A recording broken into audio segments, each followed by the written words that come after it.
No dia da minha formatura, fiquei esperando ansiosa do lado de fora do prédio, segurando meu capelo e meu diploma. Mas ninguém da minha família apareceu. Acontece que eles viajaram de férias, juntos, de propósito, sem me avisar. Naquela mesma noite, apaguei o número deles, mudei-me para outra cidade e mudei oficialmente o meu nome. Depois da rejeição deles, prometi a mim mesma nunca mais olhar para trás. E no fim das contas, essa decisão não apenas mudou toda a minha vida, mas me salvou. Porque, antes de a história começar, por favor, escrevam nos comentários de quais regiões vocês estão assistindo a esta história. Não se esqueçam de curtir e se inscrever para que o canal Relatos de Superação possa crescer cada vez mais e trazer histórias ainda mais interessantes. O céu acima do centro de convenções da universidade parecia cinzento, como se suportasse um peso tão grande quanto o que Renata sentia naquele momento. O pátio daquele prédio estava cheio, com o som de risadas, conversas alegres e o barulho de cliques de câmeras. Centenas de outros formandos estavam ocupados abraçando seus pais. Havia flores por toda parte, balões de cores vivas flutuando ao vento. E o cheiro de perfumes caros, misturado com o aroma de suor e rosas que começavam a murchar. No meio daquela multidão, Renata permanecia imóvel, perto de um grande pilar na entrada, segurando o canudo com o diploma de distinção honorífica na mão direita, enquanto a mão esquerda segurava as bordas da sua beca de formatura que começava a amassar. Ela já estava de pé ali há 4 horas. Seus pés, calçados em sapatos baratos de salto alto, começavam a ficar dormentes. A maquiagem que ela mesma havia feito na madrugada provavelmente já estava borrando por causa do ar úmido que antecedia a chuva. No entanto, Renata não se atrevia a sair do lugar. Ela tinha medo de que, se fosse ao banheiro ou procurasse um lugar para sentar, sua família chegasse e não a encontrasse. Ela havia enviado sua localização em tempo real no grupo de mensagens da família desde o amanhecer. Ela também já havia ligado para Dona Sandra, Sr. Roberto e Lucas várias vezes. Mas ninguém atendeu. Suas mensagens terminavam apenas com os 2 traços cinzas, ou até mesmo apenas um traço. Renata respirou fundo, tentando afastar a sensação de sufocamento que começava a se espalhar em seu peito. Ela viu uma colega de classe, uma garota cujas notas eram bem comuns, sendo presenteada com um buquê gigante de dinheiro por seu pai. O pai daquela garota beijou a testa da filha com orgulho, enquanto a mãe se ocupava em arrumar o cabelo da jovem. Aquela cena era muito dolorosa para Renata. Ela se lembrou de como teve que implorar ao Sr. Roberto para pagar a mensalidade do seu último semestre. Ela se lembrou de como teve que trabalhar meio período na biblioteca da faculdade até tarde da noite para economizar para os custos desta formatura. Ela não estava pedindo um buquê de dinheiro. Ela não estava pedindo um carro de presente. Ela só pedia que eles estivessem presentes. Apenas isso. Apenas ficar de pé ao lado dela, sorrir por um momento para uma foto, para que Renata pudesse sentir que era parte da família Roberto. Uma fumaça de chuva começou a cair. Uma a uma, as gotas de água molhavam o asfalto e faziam as pessoas correrem em busca de abrigo ou abrindo guarda-chuvas. Renata recuou um pouco para a marquise do prédio, mas seus olhos continuavam fixos no portão de entrada de veículos. Talvez o trânsito, pensou ela, tentando se consolar. As ruas em direção à faculdade sempre ficavam congestionadas nos dias de formatura. Talvez o carro do pai tivesse quebrado, Ou talvez Dona Sandra tivesse demorado muito para se arrumar, fazendo com que se atrasassem. Renata continuava criando desculpas em sua cabeça, recusando-se a acreditar no pequeno instinto em seu coração que gritava que eles não viriam. O relógio marcava 2 da tarde. A cerimônia de formatura já havia terminado desde as 11. O prédio começava a ficar vazio. Restavam apenas os funcionários da limpeza, que começavam a varrer os lixos plásticos e as pétalas de flores espalhadas. O estômago de Renata roncou alto. Ela não comia nada desde a noite anterior, de tão nervosa que estava, esperando por este dia. Ela mexeu em sua bolsa pequena, pegando seu smartphone, cuja tela já estava trincada no canto. Ela abriu o aplicativo de rede social, esperando encontrar alguma pista. Seu coração bateu acelerado ao ver um círculo vermelho na foto de perfil da conta de Lucas. Seu irmão tinha acabado de postar um novo story aos 5 minutos. Com os dedos tremendo, Renata pressionou aquele círculo. A tela do celular exibia um vídeo curto. Lá, sob um sol forte e ofuscante, Lucas segurava um copo de coquetel. O cenário ao fundo não era um engarrafamento nas ruas da cidade, mas sim o quebrar das ondas em uma praia de areia branca e coqueiros. A câmera então se moveu, mostrando Dona Sandra, que dava gargalhadas, usando óculos de sol grandes e um chapéu de praia de abas largas. Ao lado dela, o senhor Roberto relaxava em uma cadeira de sol, enquanto aproveitava uma massagem. Ouvia-se a voz alegre de Lucas gritando: "Férias em família em Fernando de Noronha! Finalmente livres daquela cerimônia entediante!" O mundo de Renata desabou naquele instante. O som da chuva, que ficava cada vez mais forte, parecia ter silenciado. Seus ouvidos zumbiam intensamente. Seus ossos pareciam ser arrancados à força de suas articulações. Eles não estavam presos no trânsito. Eles não tinham esquecido. Eles foram embora de propósito. Eles planejaram essa viagem exatamente no dia da formatura dela. Para eles, a maior conquista da vida de Renata era apenas um evento entediante que merecia ser deixado de lado por causa de praia e massagem. Renata olhava fixamente para a tela do celular.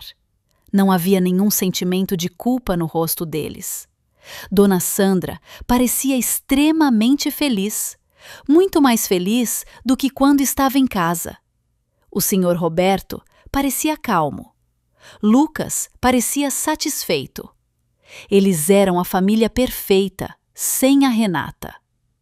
As lágrimas que até então ela continha não chegaram a cair. Aquela tristeza profunda, de repente se transformou em algo frio e duro. Seu coração congelou. Renata sentia que algo morreu dentro de si, naquele exato momento. Suas esperanças, seu afeto, sua saudade pelo reconhecimento deles, tudo foi queimado e reduzido a cinzas pelo fogo de uma fúria silenciosa. Ela não gritou. Ela não jogou o celular no chão. Ela apenas olhou fixamente para aquela foto, gravando cada detalhe da felicidade deles sobre o sofrimento dela. Ela jurou em seu coração: esta seria a última vez que choraria por eles. Esta seria a última vez que esperaria por eles. Renata tirou o capelo da cabeça. Aquele objeto de 5 lados parecia pesado e sem nenhum significado agora. Ela caminhou em direção a uma grande lixeira perto do pilar. Sem hesitar, jogou o capelo lá dentro. Em seguida, ela tirou a beca de formatura. O tecido preto juntou-se ao capelo no meio da pilha de lixo úmido.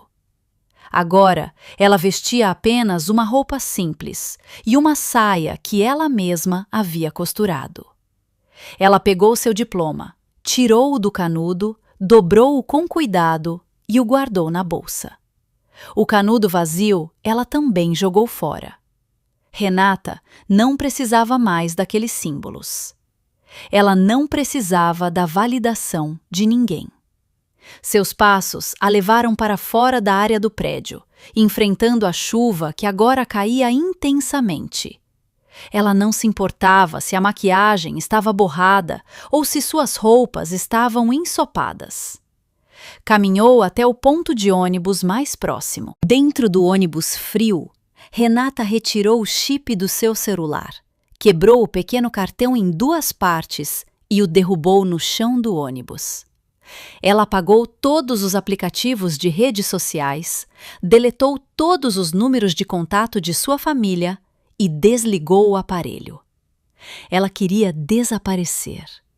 Ela queria sumir da vida deles, assim como eles desejavam. Renata chegou a uma grande estação de trem no centro da cidade 1 hora depois. Seu corpo tremia de frio, mas sua determinação ardia como fogo. Ela foi até a bilheteria e comprou a passagem de trem econômico mais rápida para qualquer cidade que fosse o mais longe possível dali. O atendente da bilheteria olhou para ela de forma estranha, vendo sua aparência desgrenhada com as roupas molhadas. Mas Renata não se importou. Depois de conseguir a passagem para uma cidade metropolitana do outro lado do estado, ela se sentou na barulhenta sala de espera. Lá, uma grande televisão estava pendurada na parede, exibindo o telejornal da tarde. Renata olhava para a tela com um olhar vazio, até que um plantão de notícias, um breaking news, surgiu com letras vermelhas brilhantes.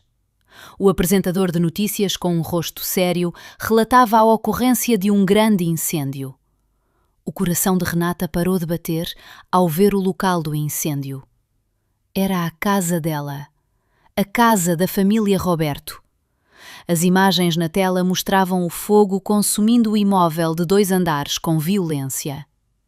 Os bombeiros pareciam sobrecarregados.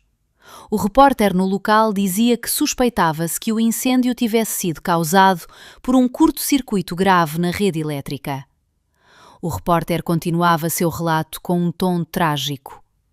Com base em informações dos vizinhos, toda a família estava viajando de férias. No entanto, suspeitava-se que a filha deles, que deveria voltar da formatura hoje, estivesse dentro da casa, pois o carro que iria buscá-la não foi visto saindo. Segundo informações preliminares, a vítima estaria presa em seu quarto no 2º andar, que já havia desabado totalmente. Renata ficou paralisada. Ela olhava para o fogo na tela da televisão. Se ela tivesse voltado para casa após a formatura, se estivesse chorando no quarto como uma garota indefesa, com certeza estaria morta carbonizada agora. Aquela ironia fez o canto dos lábios de Renata se elevar levemente. Um sorriso amargo se formou em seu rosto. O universo estava brincando com ela. Ou talvez o universo estivesse lhe dando uma rota de fuga. Sua família estava se divertindo em Fernando de Noronha, achando que ela estava em casa. E agora, o mundo achava que Renata havia morrido queimada. Renata percebeu que aquela era uma oportunidade que não surgiria 2 vezes. Ela não precisava se dar ao trabalho de fugir. Ela já era considerada morta. O trem com seu destino chegou à plataforma, emitindo um apito longo e ensurdecedor. Renata se levantou, abraçando sua bolsa com força. Ela não olhou mais para trás. Renata Roberto havia morrido naquele incêndio. Quem entrava naquele vagão lotado de classe econômica era uma completa desconhecida que acabara de nascer. Aquela cidade metropolitana a recebeu com um cheiro de poeira e fumaça densa de veículos. Renata desceu em uma grande estação que lhe era totalmente estranha. O vai-vem de pessoas ao seu redor a fazia se sentir pequena, mas ao mesmo tempo segura. Ali, ninguém a conhecia. Ninguém se importava com quem ela era ou de qual família vinha. Com o resto de dinheiro de economias que possuía, Renata procurou uma hospedagem barata nos becos estreitos atrás da estação. Ela encontrou um quarto pequeno e úmido, com um colchão de espuma fino e um ventilador que fazia um barulho barulhento. A dona da pensão, uma senhora idosa e faladeira, não fez muitas perguntas quando Renata pagou em dinheiro vivo por 1 mês. Ela apenas pediu um nome. Renata hesitou por um momento antes de responder brevemente. Vitória. Os primeiros dias foram os mais difíceis. Vitória, seu novo nome, tinha que sobreviver economizando ao máximo. Ela comia macarrão instantâneo 2 vezes por dia e bebia água da torneira fervida. No entanto, aquela fome não se comparava à curiosidade que corroía sua mente. No fim de cada tarde, ela ia a uma lan house no fim da rua. Ela usava máscara e boné, sentava-se no canto mais escuro e começava a navegar no mundo virtual. Ela procurava notícias sobre a sua própria morte. Sua busca trouxe resultados que fizeram seu sangue ferver. A notícia sobre o incêndio na casa da família Roberto havia se tornado um assunto de grande repercussão nacional. Na tela borrada do computador, Vitória assistia à gravação de uma entrevista coletiva concedida por sua família. Eles já haviam retornado de Fernando de Noronha, com os rostos preparados de tal forma para demonstrar uma tristeza profunda. Dona Sandra chorava histericamente diante dos microfones dos repórteres, abraçando o porta-retratos com a foto de Renata. Ela dizia, entre soluços falsos, que lamentava muito não estar em casa no momento do ocorrido, alegando que tinha viajado para fazer um tratamento de saúde em outra cidade, e não de férias. Aquela mentira saía de forma tão fluida dos lábios de sua mãe. O Sr. Roberto, com uma expressão triste perfeitamente ensaiada, pedia orações da sociedade para que a alma de sua filha descansasse em paz. Ele, inclusive, anunciou a criação de uma fundação beneficente com o nome de Renata para ajudar vítimas de incêndios. A sociedade ficou comovida. Os comentários nas redes sociais estavam cheios de simpatia e orações. As doações fluíam intensamente. Ninguém sabia que por trás das câmeras eles com certeza estavam rindo alto, celebrando o sucesso daquele teatro. Vitória segurava o mouse do computador com tanta força que os nós de seus dedos ficaram brancos. A raiva que ela sentia já não era um fogo ardente, mas sim um gelo que congelava todos os seus sentimentos. No entanto, havia algo que incomodava a mente de Vitória. O momento daquele incêndio foi exato demais. Como era possível que aquela casa queimasse por completo, exatamente no horário em que ela costumava tirar um cochilo à tarde após grandes eventos? E por que nenhum objeto de valor foi salvo? Seu instinto dizia que havia algo de errado. Vitória se lembrou de que seu pai guardava todos os documentos importantes em um armazenamento digital na nuvem, que era criptografado. Antigamente, o Sr. Roberto costumava mandar a jovem e ingênua Renata organizar os dados do seu escritório.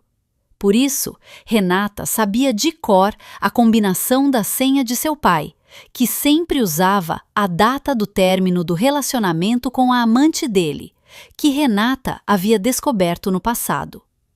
Com o coração batendo acelerado, Vitória tentou acessar a conta pessoal de seu pai. A primeira tentativa falhou. O Sr. Roberto talvez já tivesse mudado a senha. Vitória tentou outra combinação, a data de aniversário de Lucas. Falhou novamente. Vitória fechou os olhos, pensando intensamente. O que seu pai mais valorizava? Dinheiro. A data da primeira vez que a empresa dele conseguiu um grande contrato. Vitória digitou aqueles números. A tela piscou e depois abriu. Pastas secretas surgiram diante de seus olhos. Vitória navegou de pasta em pasta rapidamente, com medo de que alguma notificação chegasse ao celular de seu pai. Seus olhos se arregalaram ao encontrar uma pasta chamada Seguro. Dentro dela, havia a apólice de um seguro de vida em nome de Renata, com um valor de indenização fantástico que chegava a dezenas de milhões de reais. Aquela apólice tinha sido renovada há apenas 6 meses, com uma cláusula que cobria morte por acidente doméstico e incêndio. O que era ainda mais aterrorizante, Vitória encontrou provas de conversas por e-mail entre seu pai e um destinatário desconhecido, discutindo sobre a limpeza do local e o momento exato. A data daqueles e-mails era de 1 semana antes da formatura. Vitória cobriu a boca com a mão, contendo a náusea, com o corpo tremendo muito. Aquilo não era apenas abandono. Aquilo não era apenas ausência na formatura. Aquilo era um plano de assassinato. Sua família viajou para Fernando de Noronha não apenas para se divertir, mas para criar um álibi. Eles deixaram Renata sozinha em casa, esperando que a garota voltasse, dormisse de cansaço e morresse queimada, junto com a casa antiga que eles também já haviam colocado no seguro. Eles queriam trocar a vida de Renata por dinheiro vivo, para salvar a empresa do Sr. Roberto, que estava à beira da falência. Um fato que Vitória acabara de descobrir pelos relatórios financeiros em outra pasta. Uma lágrima escorreu pelo rosto de Vitória, mas não era uma lágrima de tristeza. Era uma lágrima de percepção. Durante todo esse tempo, ela achava que apenas não era amada. Na verdade, ela era uma mercadoria. Ela era como um animal criado para ser abatido no momento certo. O fato de ela ter sobrevivido foi pura coincidência, porque ela escolheu ficar esperando na faculdade como uma boba. A decepção que teve com eles naquele dia havia salvado a sua vida. Naquela noite, Vitória não voltou para sua pensão. Ela caminhou pelas ruas frias da cidade. Ela viu seu reflexo na vitrine de uma loja de roupas. A garota no espelho parecia fraca, desleixada e miserável. Aquela antiga Renata realmente merecia morrer. A Renata ingênua, que implorava por afeto, que sempre cedia, já não tinha mais utilidade. Vitória encarou fixamente a sua imagem. Ela jurou que mudaria tudo. Ela não iria apenas sobreviver, ela iria crescer, se tornar forte e voltar para tomar o que era seu por direito. No dia seguinte, Vitória começou a agir. Ela usou suas brilhantes habilidades em contabilidade que a fizeram se formar com as melhores notas para procurar um emprego. Não em uma grande empresa que iria checar seu histórico com rigor, mas sim em pequenos escritórios que precisavam de serviços rápidos de escrituração contábil. Ela trabalhava dia e noite, juntando cada centavo. Ela começou a mudar sua aparência. Ela cortou o cabelo, começou a usar um lenço para cobrir seus traços físicos e para não ser facilmente reconhecida caso encontrasse alguém do passado. Ela comprou óculos de armação grossa. Ela treinou sua forma de falar, eliminando seu sotaque regional e substituindo-o por uma entonação firme e fria. Vitória também começou a estudar sobre direito e negócios de forma autodidata, por meio de livros usados. Ela estudava as brechas dos crimes de seu pai. Ela traçou um plano de longo prazo.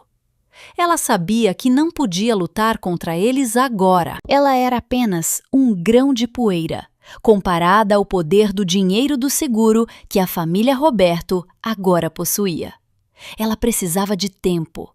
Ela precisava de uma posição. Ela precisava se tornar alguém intocável. Os meses se transformaram em anos.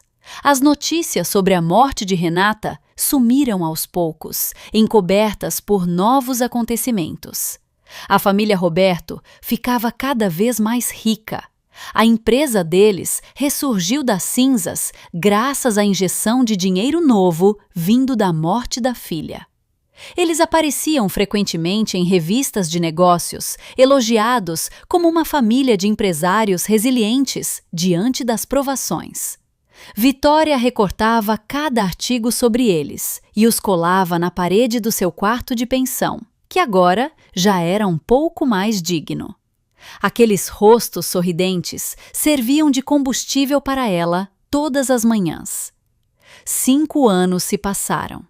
Vitória, que agora possuía oficialmente uma nova identidade como Safira, estava de pé diante do espelho do seu apartamento de luxo no centro da cidade. Não havia mais aquela garota desleixada. O que havia era uma jovem mulher elegante, com um lenço moderno em estilo executivo, com um olhar afiado e cheio de autoconfiança. Ela tinha acabado de ser contratada como auditora sênior em uma empresa de auditoria internacional que era conhecida por ser rigorosa e incorruptível. E o seu primeiro cliente na semana seguinte era uma empresa que se preparava para abrir capital na Bolsa de Valores. Uma empresa chamada Roberto Corp. Safira deu um sorriso discreto, ajeitando o broche em seu lenço. O momento havia chegado. O jogo estava apenas começando. 5 anos é um tempo bastante longo para mudar o destino de alguém. E para Safira, 5 anos foi o tempo que ela utilizou para se moldar como uma arma. Naquela manhã, a cidade de São Paulo parecia movimentada como de costume. Os arranha-céus competiam para tocar as nuvens e em um dos prédios mais altos da região do centro financeiro, Safira desceu de um sedã preto brilhante. Sua aparência era completamente diferente daquela garota desleixada que antes estava com frio na estação de trem. Ela vestia um conjunto de blazer de cor creme, cortado perfeitamente sob medida para o seu corpo, combinado com uma calça de alfaiataria elegante e um lenço de seda de tom semelhante que moldava seu rosto perfeitamente. Seus sapatos de salto alto ecoavam pelo chão de mármore do saguão do prédio com um ritmo firme e intimidador. Safira já não era a Renata medrosa de antes. Ela agora era auditora sênior na firma de contabilidade global mais temida pelas empresas mal intencionadas. Sua reputação no mundo dos negócios era de uma mulher de ferro, que não tinha compaixão com nenhum erro, por menor que fosse. Hoje, ela recebia a tarefa pela qual vinha esperando há anos. Seu novo cliente era a Roberto Corp, a empresa familiar que havia ressurgido da falência de forma milagrosa 5 anos atrás, e agora planejava abrir capital na Bolsa de Valores por meio do processo de oferta pública inicial, o IPO. Safira sabia exatamente de onde vinha aquele capital de reviravolta. Cada bloco de concreto daquele prédio, cada cota de ações de que eles se orgulhavam, tudo foi construído sobre o dinheiro da sua morte. Ela caminhou até o balcão da recepção com um rosto sério e sem expressão. Os seguranças e a recepcionista que a viram endireitaram a postura por reflexo, intimidados pela aura dominante que Safira emanava. Após entregar sua identificação, ela foi acompanhada até o elevador executivo exclusivo que a levaria ao último andar, onde ficava a sala de reuniões da diretoria. Dentro do elevador com paredes espelhadas, Safira olhou para o seu reflexo. Ela tocou levemente em uma cicatriz sutil perto de sua sobrancelha, que agora estava coberta por uma maquiagem perfeita. Seu coração batia de forma estável. Não havia mais nenhum nervosismo. Ela estava pronta para encarar os fantasmas do seu passado. A porta do elevador se abriu, revelando um corredor luxuoso com piso de carpete grosso. A secretária da diretoria a recebeu com um sorriso tenso e abriu as portas duplas da grande sala de reuniões. Safira entrou.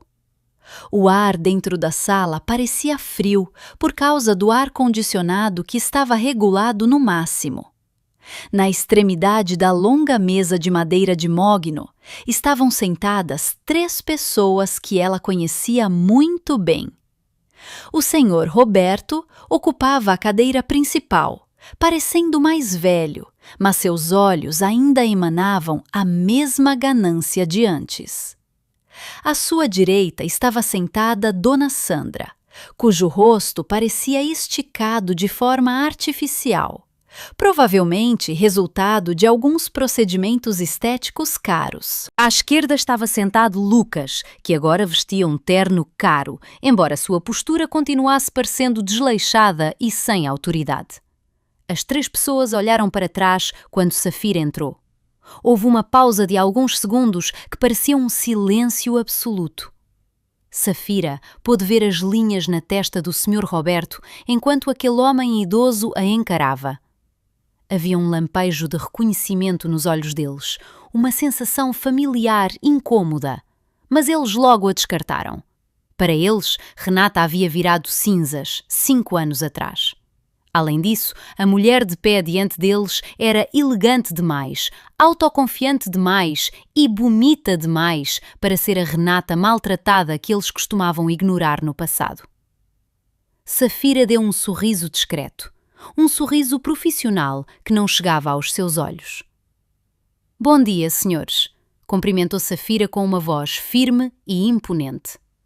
Sua voz estava um pouco mais encorpada e decidida em comparação com a voz tímida da antiga Renata. "Eu sou Safira, a líder da equipe de auditoria independente indicada pelos investidores para analisar a viabilidade da Roberto Corp antes do IPO.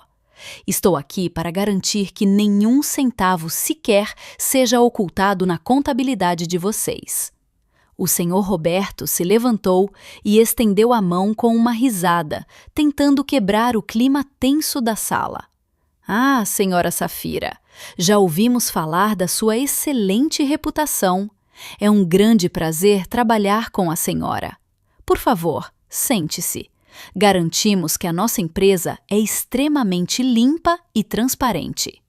Dona Sandra também forçou um sorriso, enquanto seus olhos avaliavam a bolsa e os sapatos de grife que Safira usava com um olhar de julgamento.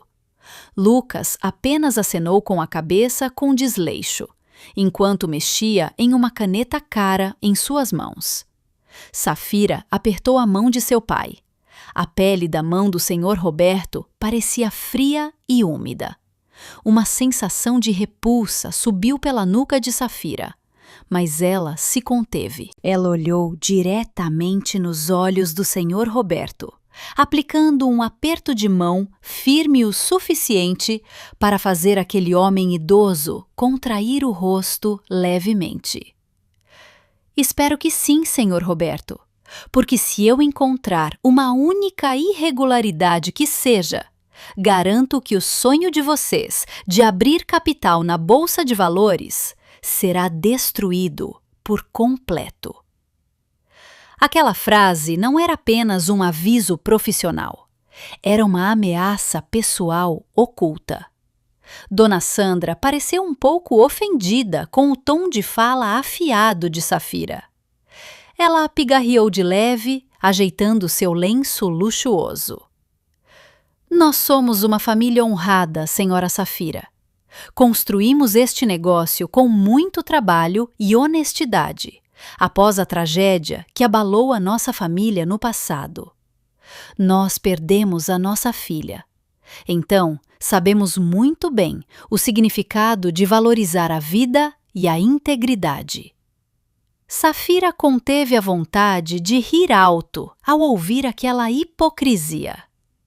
Ela colocou sua pasta de trabalho sobre a mesa e retirou o notebook, além de uma pilha de documentos. Seu rosto voltou a ficar sério. Ótimo.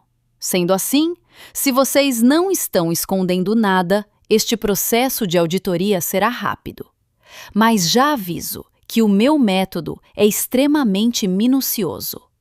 Eu irei verificar todos os arquivos, incluindo os fluxos de fundos de 5 anos atrás, quando esta empresa, de repente, recebeu uma grande injeção de capital. O rosto de Lucas empalideceu um pouco ao ouvir essa última frase. Ele olhou ansioso na direção de seu pai. O senhor Roberto permaneceu calmo, embora o seu sorriso tenha sumido um pouco. Claro, fique à vontade para examinar. Tudo aquilo é dinheiro legítimo do seguro e fruto de investimentos, respondeu ele de forma curta. Safira acenou com a cabeça calmamente. Ela abriu seu notebook, pronta para começar a guerra. Ela estava dentro da jaula do leão agora, mas, desta vez, era ela quem segurava o chicote. O processo de auditoria começou naquele mesmo dia. Safira não perdeu tempo. Ela exigiu que fosse disponibilizada uma sala exclusiva no escritório da Roberto Corp e exigiu acesso total a todos os servidores de dados da empresa. Durante a primeira semana, Safira transformou a vida da família Roberto em um verdadeiro inferno. Ela era a primeira a chegar e a última a ir embora, forçando a equipe financeira e Lucas, que ocupava o cargo de diretor financeiro, a atendê-la. Safira agia de propósito, com um perfeccionismo irritante.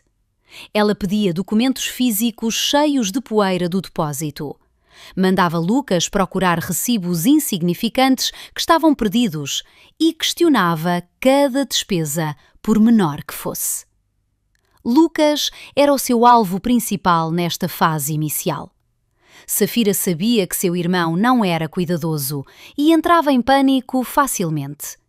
Cada vez que Lucas entregava um relatório, Safira o riscava todo com tinta vermelha e o jogava de volta na mesa com um olhar de desprezo. Isso é lixo, Sr. Lucas. Como o senhor consegue ser diretor financeiro se não é capaz de calcular um balanço simples direito? Onde o senhor se formou, afinal? Cobrava Safira diante dos outros funcionários. O rosto de Lucas ficava vermelho ao tentar conter a vergonha e a raiva. Mas ele não ousava revidar, pois o sucesso do IPO estava nas mãos de Safira. A pressão mental exercida por Safira começou a trazer resultados. Lucas passou a ser visto frequentemente bebendo álcool em sua sala de trabalho. Ele ficou paranoico e costumava brigar com o pai nos corredores do escritório. Safira apreciava aquele espetáculo detrás da porta da sua sala, que ficava entreaberta.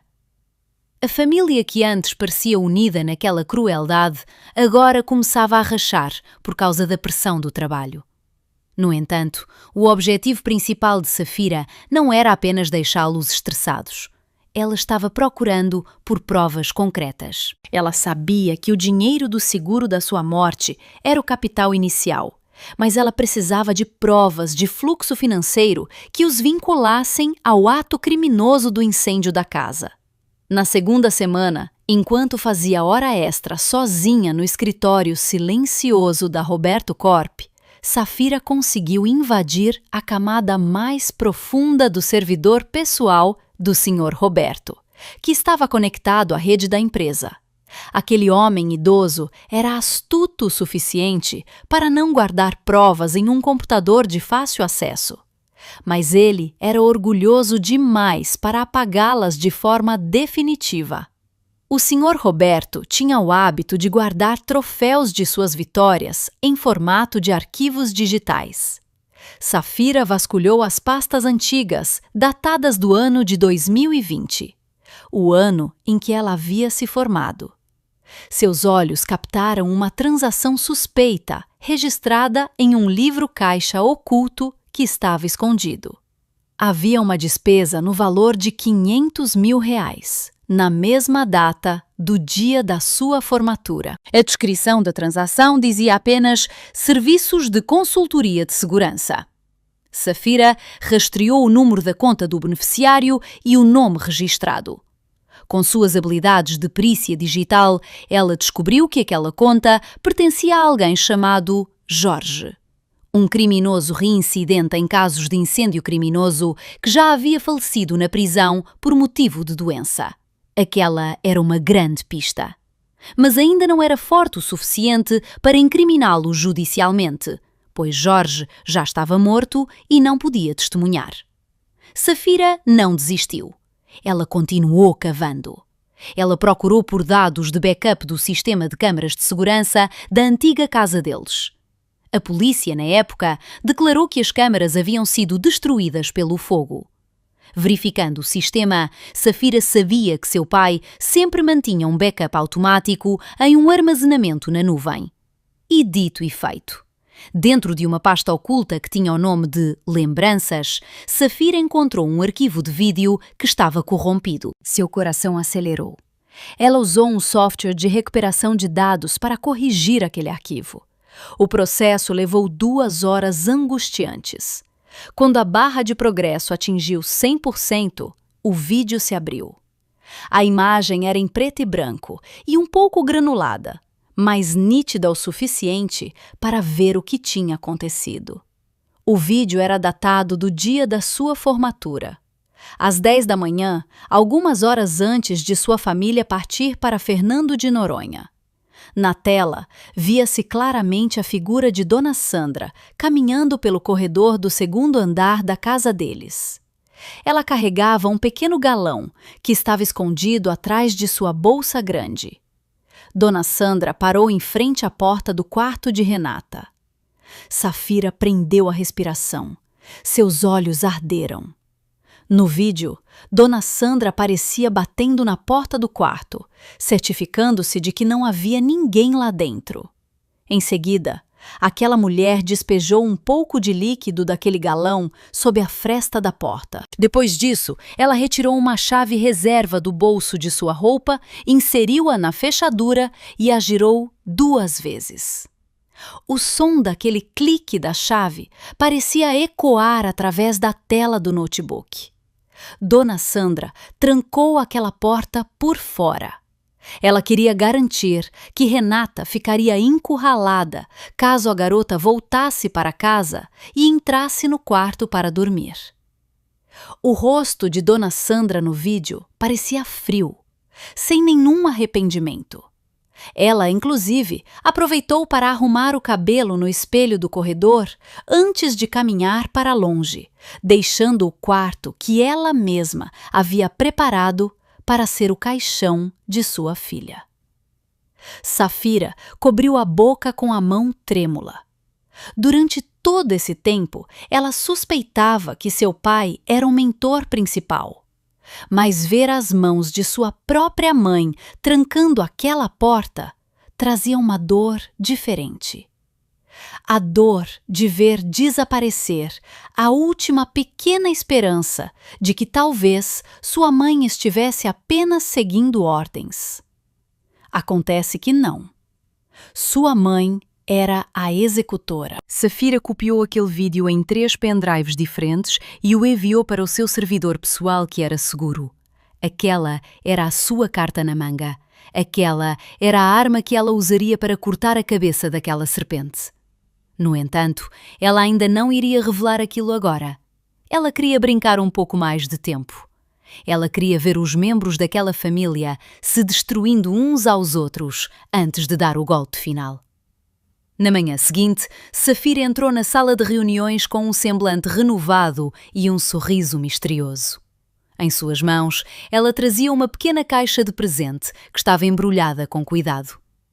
Ela colocou a caixa na mesa em frente a Dona Sandra, que tinha acabado de chegar, com uma expressão cansada. Bom dia, Dona Sandra. Encontrei isto em uma loja de antiguidades ontem e me lembrei da senhora. Talvez possa servir de enfeite na nova mesa de trabalho da senhora, disse Safira de forma gentil. Dona Sandra pareceu confusa, mas lisonjeada.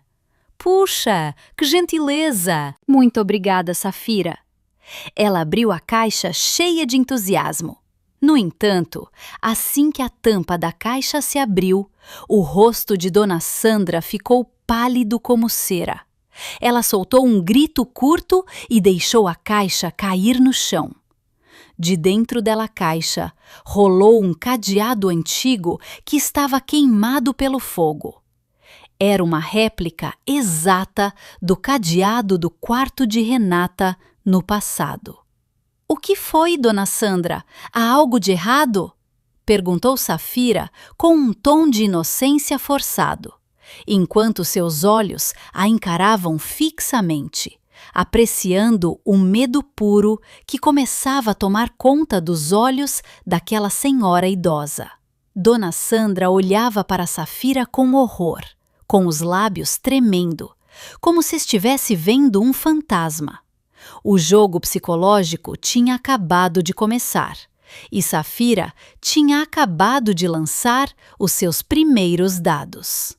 O ambiente na residência de luxo da família Roberto mudou radicalmente desde o incidente daquele cadeado queimado. A mansão imponente em estilo colonial, que costumava ser preenchida por risadas falsas dos convidados da alta sociedade, agora parecia silenciosa e sombria. Como se suas paredes de mármore guardassem milhares de olhos vigiando. Dona Sandra foi a pessoa mais afetada. Aquela senhora de meia-idade que costumava se apresentar impecável com uma maquiagem pesada, agora parecia desgrenhada. As olheiras sob os seus olhos escureceram. Seus cabelos frequentemente eram deixados soltos e desarrumados, e ela começava a falar sozinha com frequência. Aquele cadeado não era apenas um objeto sem vida para ela. Era uma mensagem vinda do inferno. Ela tinha certeza de que a alma de Renata havia retornado para se vingar. Cada vez que o vento da noite soprava e balançava as janelas, Dona Sandra soltava um grito histérico, achando ouvir o som dos passos de sua filha arrastando-se pelo andar de cima. O senhor Roberto tentava racionalizar tudo. Ele insistia que aquele cadeado era apenas uma coincidência, ou talvez uma armação de algum concorrente de negócios que queria abalar o psicológico deles antes do IPO. No entanto, bem no fundo de seu coração, o medo começava a se espalhar.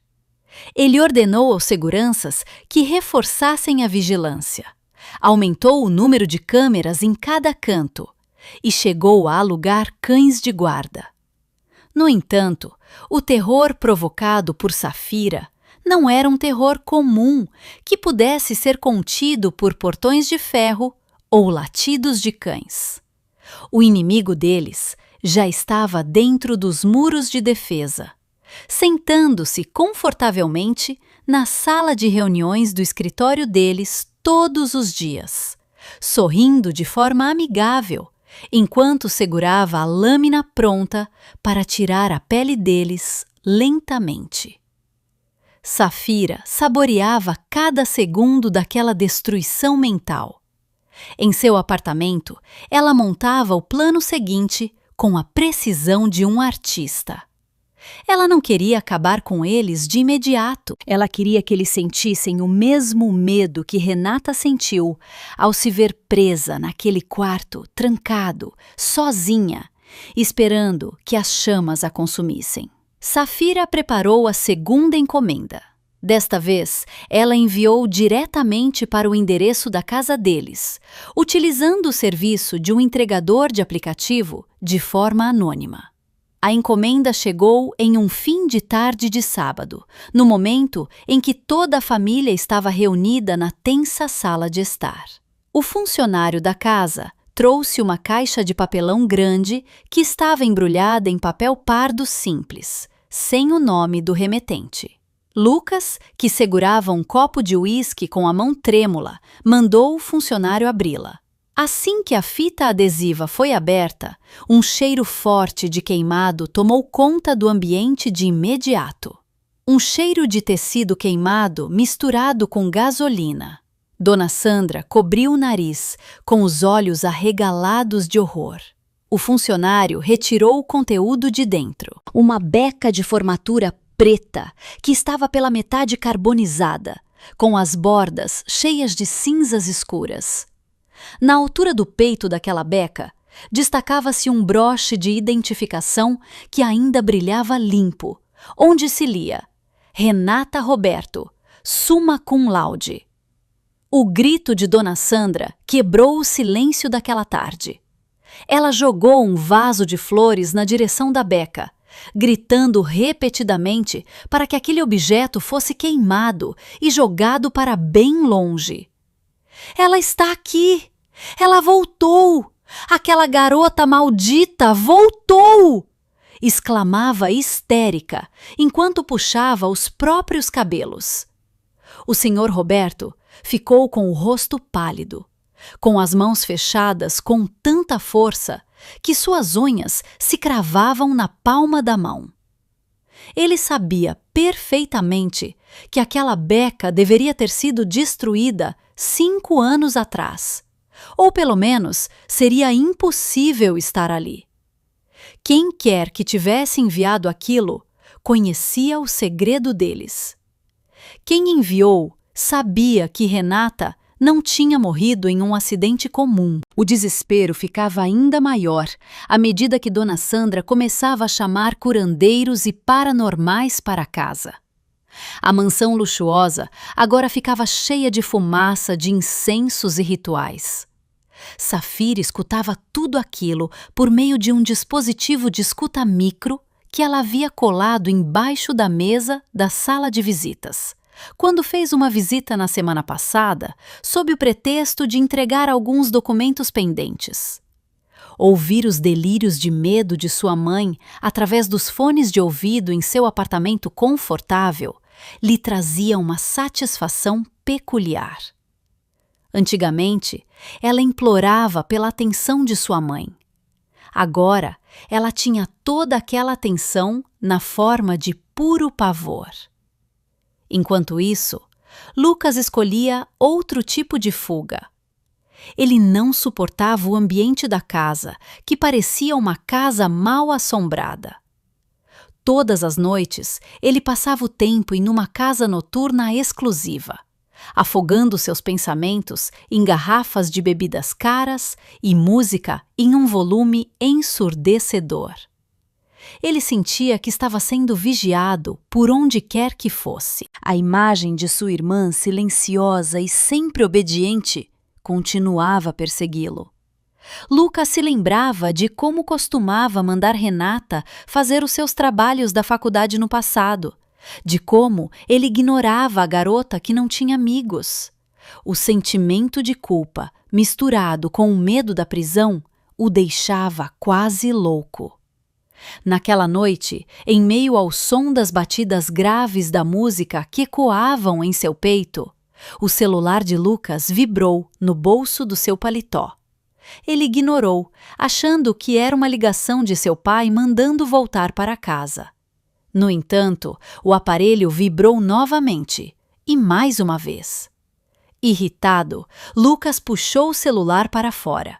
Seus olhos se espremiam por causa da embriaguez, tentando focar a visão na tela brilhante no meio da escuridão do local. Uma notificação de mensagem surgiu. Não havia o nome do contato, apenas uma sequência de números que parecia muito familiar em sua memória do passado. Era o número antigo de Renata, um número que já estava desativado há 5 anos. O coração de Lucas pareceu parar de bater. Um suor frio escorreu pela sua testa, cortando o efeito do álcool naquele instante. Com os dedos tremendo muito, ele abriu aquela mensagem. Havia apenas uma frase curta. No entanto, o impacto foi como o golpe de uma marreta em sua cabeça. Minha formatura ainda não acabou. Quando meu irmão vai vir me buscar? Lucas jogou o celular sobre a mesa como se aquele objeto tivesse acabado de se transformar em uma cobra venenosa. Ele recuou cambaleando, esbarrando em um garçom que carregava uma bandeja de bebidas. Os copos se quebraram, espalhando-se pelo chão, mas Lucas não se importou. Sua respiração estava ofegante. Seus olhos procuravam desesperados ao redor daquela pista de dança lotada. Será que Renata estava aqui? Será que ela estava escondida no meio da multidão de pessoas que dançavam? Lucas sentiu falta de ar. Ele correu para fora do local, passando pela multidão, e vomitou na calçada da rua. Sob a luz fraca de um poste, ele se deu conta de um fato terrível. Renata não estava morta. Ou, se ela estivesse morta, o seu fantasma tinha acesso à tecnologia de telefonia celular, e aquilo era muito mais assustador.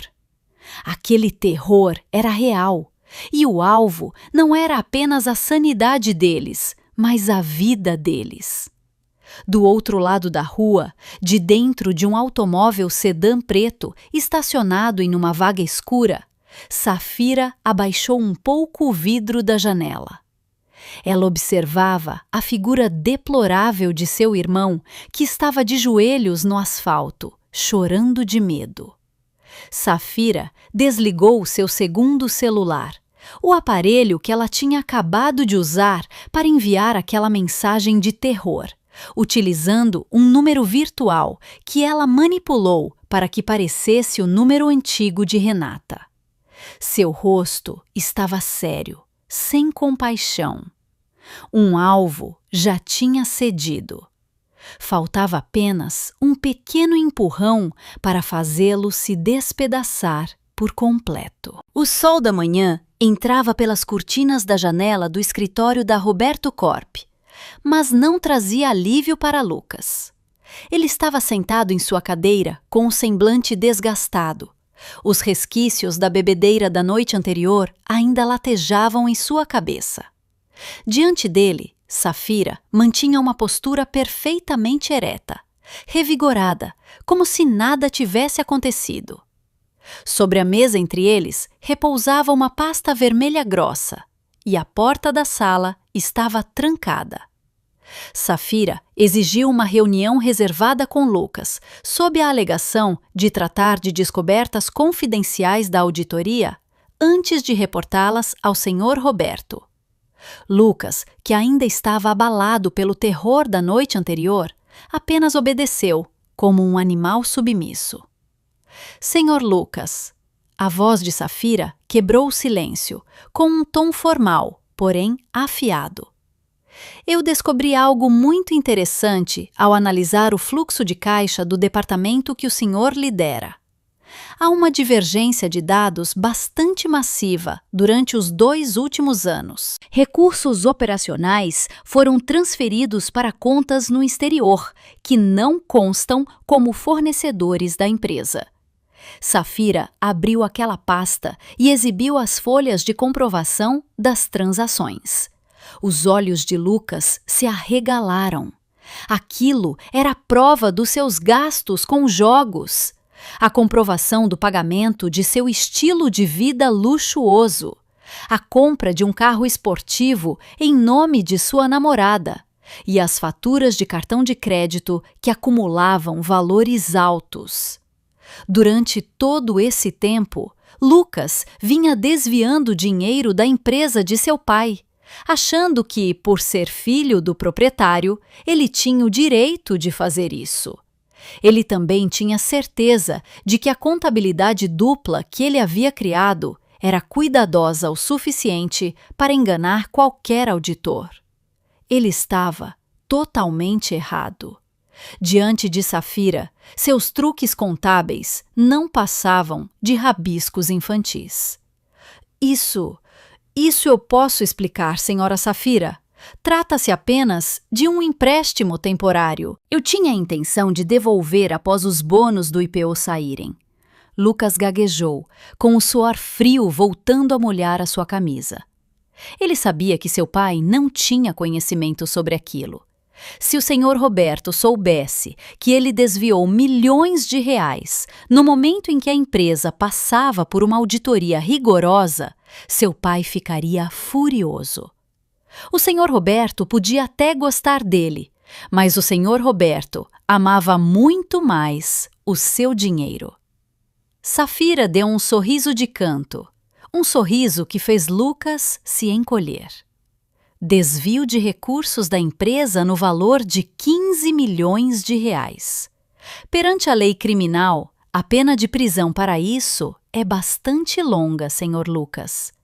E se os investidores souberem, o IPO será cancelado e o senhor será processado por perdas e danos que serão impossíveis de pagar.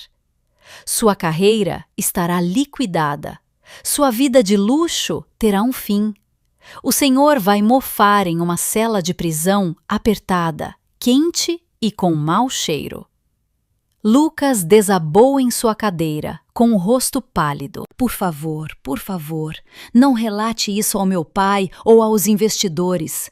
Eu faço qualquer coisa que a senhora quiser. Por favor, me ajude, senhora Safira. Nós podemos resolver isso, não podemos? Quanto a senhora quer? Eu posso pagar. Safira soltou uma risada abafada. Uma risada fria e cortante. Eu não preciso do seu dinheiro de troco, senhor. Meu salário na firma já é mais do que suficiente para comprar a integridade do senhor. Safira inclinou seu corpo para a frente, olhando diretamente nas pupilas dos olhos de Lucas, que estava apavorado. Mas o senhor tem razão. Eu posso ajudar. Eu posso ocultar esta descoberta. Eu posso fazer com que este relatório de auditoria saia limpo, como se o senhor fosse o diretor financeiro mais honesto deste mundo. Qual é a condição? Qualquer coisa! Exclamou Lucas desesperado. Eu quero que o senhor me entregue o senhor Roberto, sussurrou Safira. Lucas permaneceu em silêncio, confuso. O que a senhora quer dizer? Eu sei sobre o incêndio de 5 anos atrás. Eu sei que aquilo não foi um acidente, disse Safira de forma séria. Lucas sobressaltou-se, como se tivesse levado um choque elétrico. Ele abriu a boca para negar, mas o olhar de Safira travou a sua língua. Não minta. Eu já tenho as evidências. Mas as evidências que eu possuo ainda carecem de uma última peça do quebra-cabeça para garantir que o senhor Roberto seja o responsável integral. Não o senhor. Eu sei que aquela ideia veio do seu pai. O senhor é apenas um filho obediente que tinha medo de perder a herança, não é? O senhor não teria coragem de acabar com a própria irmã. Isso com certeza foi ideia do senhor Roberto. Lucas engoliu em seco com dificuldade. Sua barreira mental desmoronou. O terror da noite anterior, o sentimento de culpa e agora a ameaça de prisão lhe mostravam uma saída tentadora. Jogar toda a culpa sobre o seu pai para se salvar. O caráter covarde de Lucas assumiu o controle. Ele não queria ir para a prisão. Ele não queria ficar pobre. Aquilo foi ideia do meu pai. A voz de Lucas tremia, saindo bem baixa. Meu pai planejou tudo. Meu pai precisava daquele dinheiro do seguro porque a empresa estava quase falida por completo. Minha mãe foi quem trancou a porta, mas meu pai foi quem mandou fazer isso. Eu só recebi ordens para ficar calado e ir junto na viagem. Excelente, disse Safira. Mas uma confissão falada não tem valor no tribunal, Sr. Lucas. Eu preciso de provas físicas, as provas daquele plano. Eu sei que o Sr. Roberto guarda tudo. O senhor com certeza sabe onde ele as esconde. Lucas hesitou por um instante. Trair o próprio pai era um pecado imperdoável nos costumes da família deles. Mas salvar a si mesmo era o instinto de sobrevivência. Fica em um cofre secreto, atrás da pintura na sala de trabalho dele em casa. Há um caderno de anotações preto e um pendrive. Meu pai registrou todo o fluxo de pagamentos ali. Ele nunca jogou fora porque era paranoico de que seus comparsas no crime tentassem chantageá-lo de volta.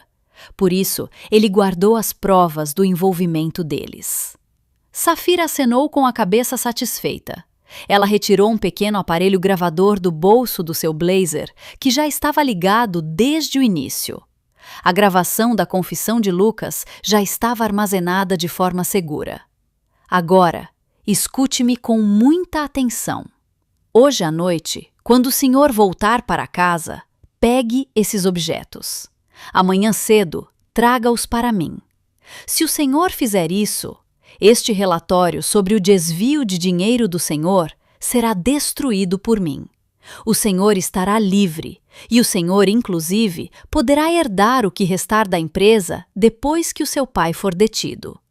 Interessante, não acha? Lucas olhava para Safira com um olhar de incredulidade. Ele sentia como se estivesse negociando com o próprio demônio. Mas aquela proposta era boa demais para ser recusada. Ele acenou com a cabeça devagar. Tudo bem. Eu vou pegar isso hoje à noite. Safira se levantou, ajeitando o blazer. É um prazer fazer negócios com o senhor. Não tente me passar para trás, senhor Lucas. Lembre-se, eu sei onde os podres do senhor estão enterrados. Naquela noite, a rachadura na família Roberto já não era uma simples linha fina, mas sim um abismo que se abria de forma larga. Lucas voltou para casa com o coração acelerado. Ele viu seu pai sentado na sala de estar, lendo o jornal com uma expressão amarga. O ódio cresceu no coração de Lucas. Por causa da ganância de seu pai, sua vida tinha ficado desarrumada daquela maneira. Por causa daquela ideia insana de seu pai de acabar com Renata, ele agora era assombrado por terrores e extorquido por uma auditora. Lucas tomou uma decisão firme em seu coração. Ele iria roubar aquelas provas.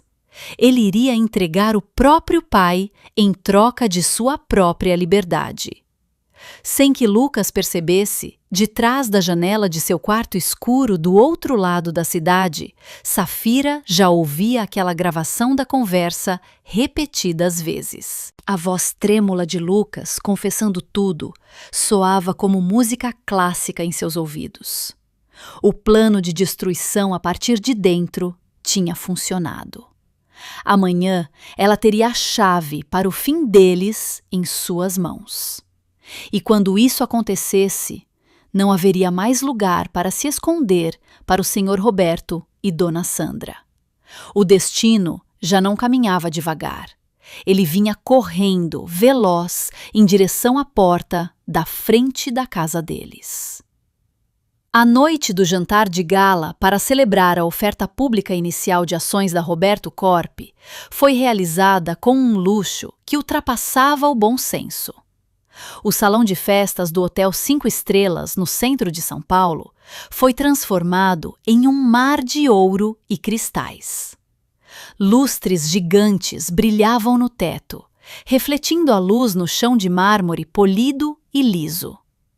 Centenas de convidados, que incluíam investidores de grande porte, autoridades do governo, membros da alta sociedade da capital e, claro, profissionais da imprensa, lotavam o ambiente com suas melhores vestimentas. O cheiro de perfumes caros misturava-se com o aroma de pratos de frutos do mar e bifes de wagyu que eram servidos nas mesas redondas. No meio de toda aquela imponência, a família Roberto permanecia no palco principal, como reis e rainhas, recebendo seus súditos, exibindo sorrisos largos que tinham sido ensaiados por horas diante do espelho. O Sr. Roberto parecia imponente, vestindo um smoking preto importado. Cumprimentava cada convidado importante com um aperto de mão firme e cheio de confiança. Ao seu lado, Dona Sandra usava um vestido longo, crevejado de diamantes, cujo valor provavelmente seria suficiente para alimentar um vilarejo inteiro durante um ano. Seu rosto exibia uma maquiagem pesada para cobrir os traços de estresse e a falta de sono decorrentes do terror do cadeado e da beca queimada na semana passada. Naquela noite, ela se esforçava muito para esquecer seu abalo. Aquela noite era sobre a vitória deles, sobre os recursos de bilhões de reais que logo iriam entrar em suas contas bancárias assim que o sino da Bolsa de Valores tocasse na manhã seguinte. Lucas permanecia um pouco mais atrás, com o rosto pálido e suando, apesar de o ambiente estar frio. Ele olhava o tempo todo na direção da entrada, esperando a chegada de alguém. Naquela manhã, Lucas tinha cometido a sua maior traição. Com as mãos trêmulas, ele entregou o caderno preto e o pendrive precioso de seu pai para Safira em uma cafeteria isolada. Em troca, Safira lhe entregou as folhas originais de comprovação dos seus desvios e prometeu que iria apagar as cópias digitais assim que o evento desta noite terminasse. Lucas sentia alívio e, ao mesmo tempo, náusea. Ele havia entregado o próprio pai em troca da segurança de si mesmo. Ele olhava para as costas de seu pai, que dava gargalhadas com um ministro, e aquele sentimento de culpa surgia e desaparecia, abafado pelo seu instinto de sobrevivência covarde. Ele se convencia de que seu pai já era idoso e merecia arcar com aquele erro do passado sozinho. Exatamente às 8 da noite, as portas principais do salão de festas se abriram totalmente. Safira entrou no local. Sua presença chamou de imediato a atenção de todo o salão. Ela não vestia roupas de trabalho formais como costumava fazer. Naquela noite, ela usava um vestido longo de cor vermelho-fogo elegante, combinado com um lenço de seda preto que a fazia parecer misteriosa e fatal. Ela caminhava com elegância, abrindo caminho entre a multidão, com o queixo erguido e o olhar afiado percorrendo o ambiente. A aura de domínio que ela emanava era tão intensa que alguns convidados se afastavam por reflexo para lhe dar passagem. Ela não era uma convidada comum. Ela era a auditora principal que dava o aval de regularidade para aquela empresa, a pessoa que definia o destino deles e que agora segurava uma lâmina por trás de suas costas. O Sr. Roberto acenou com a mão lá do palco, chamando Safira para se juntar à mesa VIP bem na frente. "Ah, Senhora Safira, nossa heroína desta noite!" exclamou o Sr. Roberto através do microfone, fazendo com que todos os olhares se voltassem para Safira. Safira deu um sorriso discreto, fez um aceno educado e caminhou em direção ao seu assento. Ela se sentou bem em frente ao palco, a melhor posição para acompanhar o espetáculo final. Ela colocou sua bolsa de mão no colo, com os dedos tocando a superfície de um tablet fino que estava guardado dentro dela. Todos os preparativos estavam concluídos. Policiais já estavam de prontidão na porta dos fundos e nas saídas laterais, disfarçados como agentes de segurança adicionais, a pedido da firma de auditoria, sob a justificativa de procedimentos padrão de segurança para um evento de alto valor econômico. O evento teve início com uma sequência de discursos monótonos dos diretores e representantes dos investidores. Safira escutava com paciência. Seus olhos não deixavam de encarar Dona Sandra, que parecia inquieta, bebendo água o tempo todo. Por fim, chegou a vez do Sr. Roberto fazer o discurso principal. As luzes do salão foram reduzidas, restando apenas um refletor iluminando o púlpito. O Sr. Roberto se posicionou ali, exibindo uma feição triste, dramática. Ele começou o seu discurso relatando os esforços da empresa para ressurgir da ruína. Sua voz tremia de forma fingida quando ele começou a citar o nome de Renata. O sucesso de hoje eu dedico à nossa querida filha, Renata, que nos deixou mais cedo há 5 anos em uma tragédia de incêndio dolorosa. E retirou um lenço, limpando o canto dos olhos que estavam secos. Tenho certeza de que ela está sorrindo ao olhar para todos nós lá do céu. Renata foi a minha inspiração. Ela é o motivo do meu trabalho duro, para que a fundação que criamos com o seu nome possa continuar ajudando o próximo. Nós perdemos o nosso bem mais precioso, mas ganhamos forças para nos reerguer. Aplausos cheios de simpatia ecoaram por todo o salão. Algumas convidadas foram vistas limpando as lágrimas, comovidas pelo sofrimento daquele pai que perdeu a filha. Safira, sentada na primeira fileira, não aplaudiu. Ela encarava o pai com um olhar frio que congelava o sangue. Debaixo da mesa, seus dedos se moviam com agilidade sobre a tela do seu tablet. Ela havia invadido o sistema audiovisual daquele prédio desde o fim da tarde. O notebook do operador atrás do palco agora estava sob o controle dela por completo. No momento em que o Sr. Roberto ia continuar a frase sobre o quanto ele amava Renata, Safira pressionou o comando de execução. De repente, a tela de LED gigante atrás do palco piscou. Os gráficos das ações que antes eram exibidos sumiram, substituídos por um som de estática alto e ensurdecedor. Os convidados cobriram os ouvidos confusos e o Sr. Roberto olhou para trás, batendo no microfone, achando se tratar de uma falha técnica.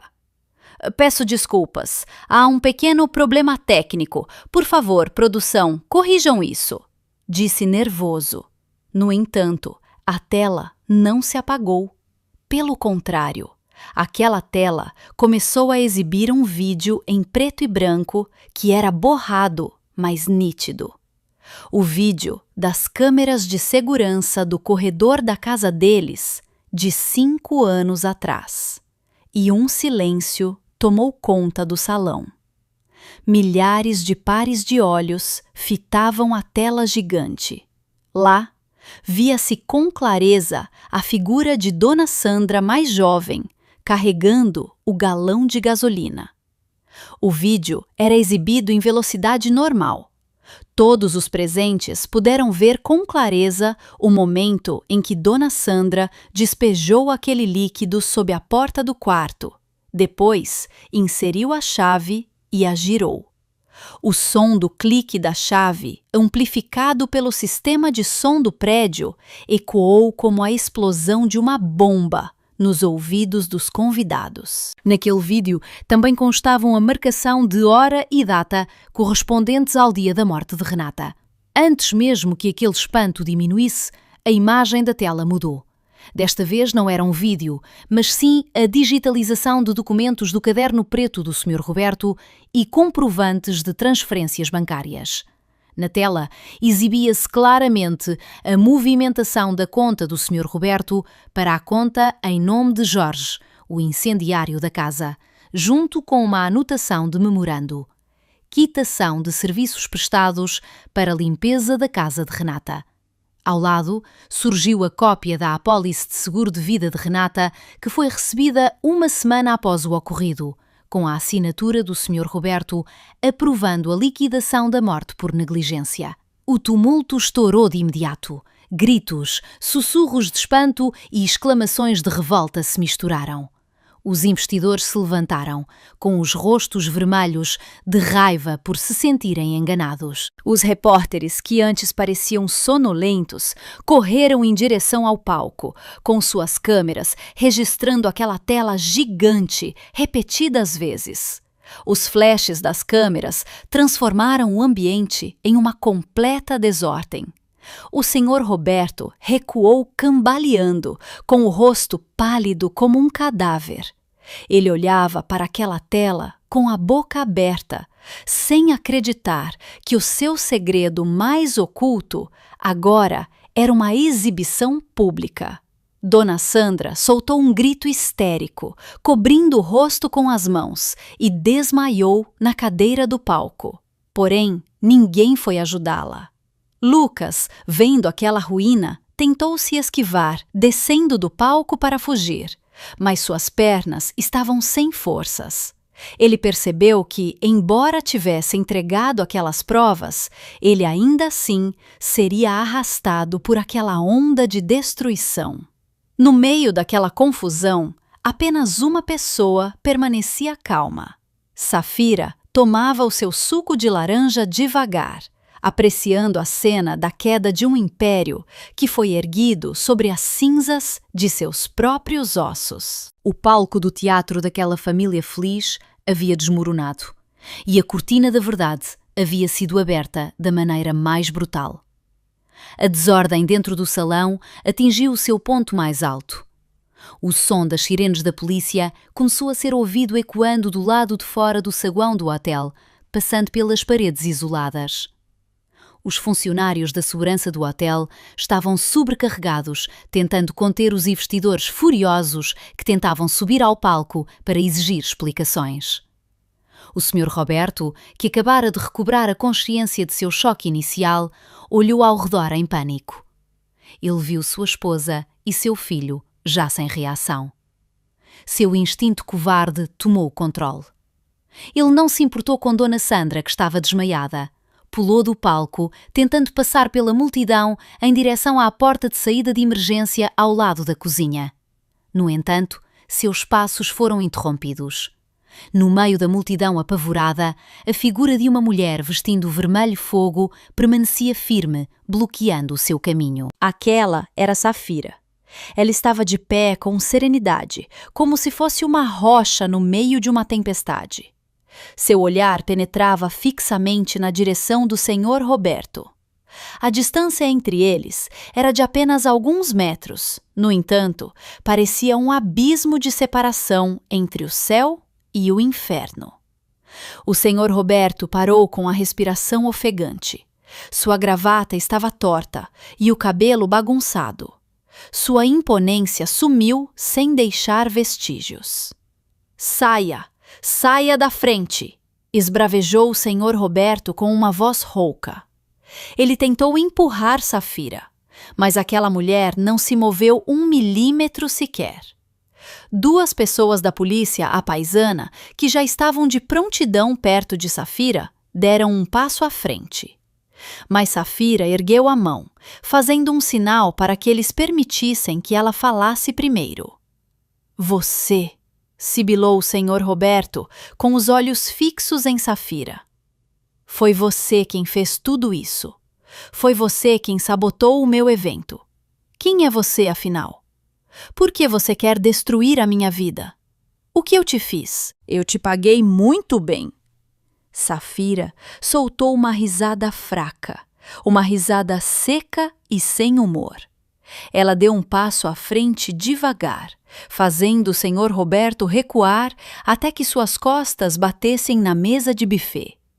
Pratos caíram, quebrando-se em pedaços no chão, mas o som da quebra foi abafado pela tensão entre eles. A pergunta do senhor Roberto soava totalmente ridícula nos ouvidos de Safira. Aquele homem idoso ainda se considerava uma vítima. Aquele homem ainda achava que o dinheiro podia comprar fidelidade e encobrir os pecados. O senhor me pergunta quem eu sou? Perguntou Safira de forma suave. No entanto, sua voz soou nítida nos ouvidos do senhor Roberto. Sua mão subiu devagar em direção ao rosto. Ela retirou os óculos de armação grossa que, durante todo esse tempo, usou para disfarçar o formato de seus olhos. Em seguida, ela pegou um lenço umedecido de sua bolsa e, com um movimento dramático, limpou a camada de corretivo grosso no canto direito do seu maxilar. Ali, aos poucos, surgiu uma mancha de nascença, pequena, em formato de lua crescenta. Uma marca muito característica.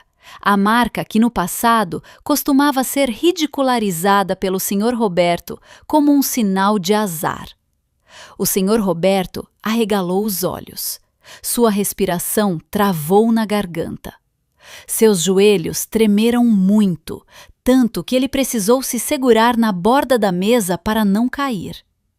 Ele reconheceu aquela marca de nascença. Ele reconheceu, embora agora aquele olhar fosse muito mais frio e mortal do que o que ele se lembrava. A memória de 5 anos atrás rodou em sua cabeça. A garota silenciosa que ele ignorava. A garota que ele deixou para trás por causa de uma viagem. A garota cuja casa ele queimou. Renata? Sussurrou o Sr. Roberto com a voz quase sumindo, cheia de incredulidade e horror. Não é possível. Você morreu. Eu mesmo providenciei a certidão de óbito. Eu vi as cinzas. As cinzas da casa vazia que o senhor queimou por dinheiro, interrompeu Safira friamente. E eu nunca estive dentro daquela casa. Senhor, eu fiquei esperando na faculdade. 4 horas eu esperei por vocês, no meio da chuva, segurando o diploma com o qual o senhor nunca se importou. A ausência de vocês foi o que salvou a minha vida. O senhor Roberto balançava a cabeça negativamente, tentando rejeitar a realidade. Sua fisionomia mudou do medo para uma fúria desesperada. Então, durante todo esse tempo você me enganou? Você falsificou a sua identidade? Você entrou na minha empresa, me bajulou apenas para isso? Sua filha ingrata! Você sabe o quanto foi difícil para mim construir tudo isso e você destrói em uma única noite. O Senhor destruiu tudo sozinho, no momento em que decidiu que a minha vida valia menos do que as dívidas da empresa. Rebateu Safira com o tom de voz mais elevado pela primeira vez. Cada centavo que o Senhor aproveitou nestes 5 anos está manchado com o meu sangue imaginário. E agora, eu vim para cobrar de volta. O Sr. Roberto tentou avançar contra Safira, movido por uma raiva cega, querendo esganar a filha que ressurgiu do túmulo. No entanto, antes que suas mãos tocassem Safira, os 2 policiais logo o imobilizaram, prendendo seus braços para trás e algemando-o com firmeza. O Sr. Roberto se debatia, gritando insultos, mas suas forças já tinham acabado.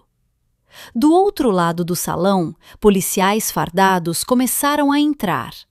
Eles levantaram Dona Sandra, que estava desmaiada, apenas para algemá-la.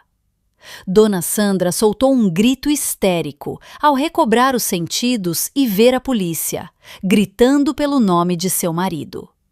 Lucas foi detido perto da porta de saída, com uma expressão conformada e a cabeça baixa. Safira permanecia de pé no meio do salão, que agora estava em silêncio, presenciando a prisão daquela família de magnatas.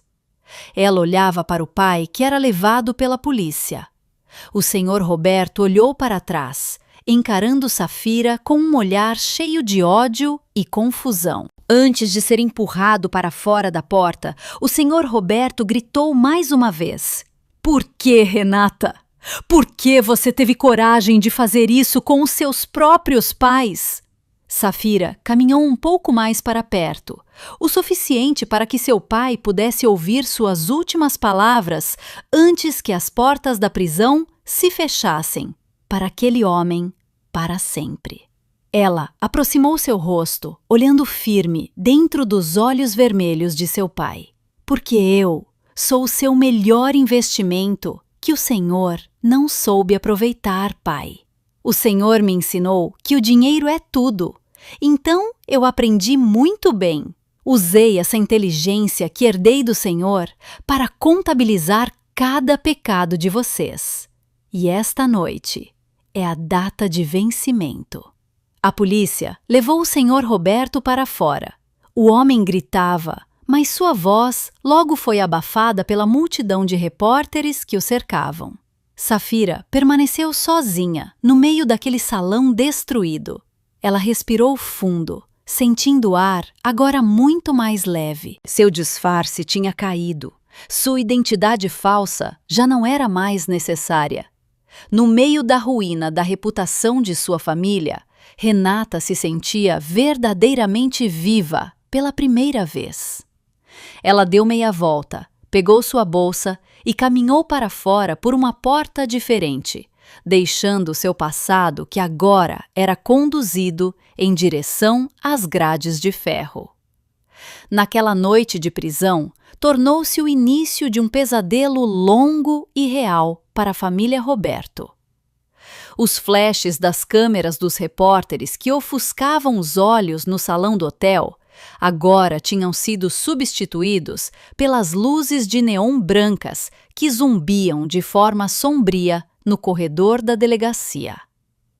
O Sr. Roberto estava sentado em uma sala de interrogatório apertada e fria. A sala continha apenas uma mesa de ferro fixada ao chão, 2 cadeiras duras e um espelho unidirecional que refletia o seu rosto, que agora parecia 10 anos mais velho. Seu terno caro tinha sido retirado, substituído por uma roupa de presidiário de cor laranja chamativa, cujo tecido era áspero e com cheiro de mofo. As mãos que costumavam assinar cheques de milhões de reais agora estavam presas por algemas de ferro frias, deixando seus pulsos machucados e doloridos. Do outro lado da mesa, um detetive sênior o encarava com um olhar de desdém. O detetive jogou uma pilha de pastas grossas sobre a mesa, provocando um estrondo que fez o Sr. Roberto dar um sobressalto de susto. Aquilo eram as pastas recolhidas por Safira. As evidências eram tão completas, organizadas e fatais. Desde os registros de fluxo financeiro para o incendiário da casa, cópias de e-mails de conspiração, até as imagens de câmeras de segurança que tinham sido restauradas. O Sr. Roberto tentou negar, tentou usar suas antigas táticas de intimidação ou suborno, mas suas palavras travaram na garganta, ao perceber que ele já não possuía nenhum poder. Seus bens tinham sido bloqueados. Seus advogados, que ele costumava pagar caro, sequer atendiam suas ligações, pois aquele caso era muito viral e vergonhoso. Ele estava sozinho. Enquanto isso, na cela de detenção feminina que ficava em ala separada, Dona Sandra passava por um colapso mental total. A mulher que a vida inteira só dormiu sobre colchões macios com lençóis de seda, agora precisava ficar encolhida no canto de um chão de cimento, frio e úmido. A cela tinha cheiro de urina e suor antigo. Não havia ar-condicionado, apenas um ar quente e mosquitos que zumbiam em seus ouvidos. Dona Sandra não parava de chorar e delirar. Sua maquiagem borrou, transformando-se em uma máscara assustadora e preta ao redor dos olhos.